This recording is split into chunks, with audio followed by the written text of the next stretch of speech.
So, now to kickstart the other series.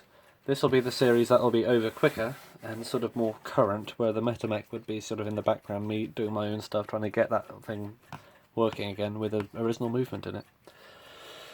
But this also arrived today, and you might think, some of you might think, oh, that's pretty interesting, nice bit of mid-century, I don't know, furniture, I guess. Some people might think, what on earth is that? That's really ugly. Some people might think that looks like a tongue. I was the last one. I said it looked like a tongue, but I got it anyway because I was originally gonna buy a Logan to fiddle with, because I've already got a Logan, a Scottish one, with the dial at the top of the back. You know, that movement, self-starting one. That was really fun to get working. It was working already, but just to service the movement because it was all full of smoke and bits of dirt. That's now my main alarm clock by the side of my bed, so that's pretty cool. But yeah, I didn't win that, I'm afraid. Someone else thought it was worth more than I did. I mean, I knew it's going to be like £2 for it.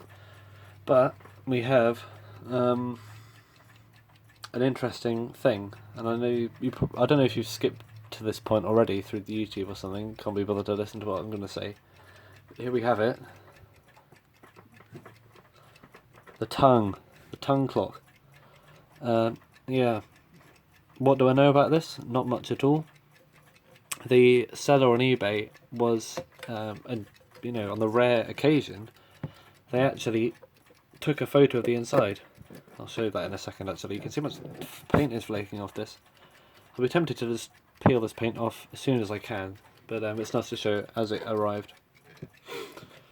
No logos on the front.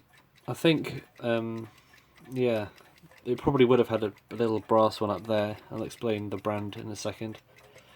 The hands are a bit dull looking, but strangely it's working. It's a really, dirty thing, but I think it'll sell well. If not, it looks good in the kitchen. Probably what it is, a kitchen clock. And I was a bit confused as to how the movement mounts to the face, but it turns out there's a little threaded thing in there. So, who made this? What's this down here? Not sure what that is. See, it's a balance wheel movement. If you watch Gregola Productions, or Gregola Horology channel, as it is now, you'd see that he's done something similar to this, a Forestville wind-up 8-day, I think it's 8-day, kitchen clock made of porcelain like this one. We can't hear it like now. And yeah, this one's actually already working, unlike his, but better service it anyway because look at the movement, it's all skanky. And it'd be nice to see that spring unwound. You can see it's got stopworks on it, which is pretty interesting, and I can't work out whether this movement is nickel plated or it's just made of steel, something like that. It's definitely not aluminium.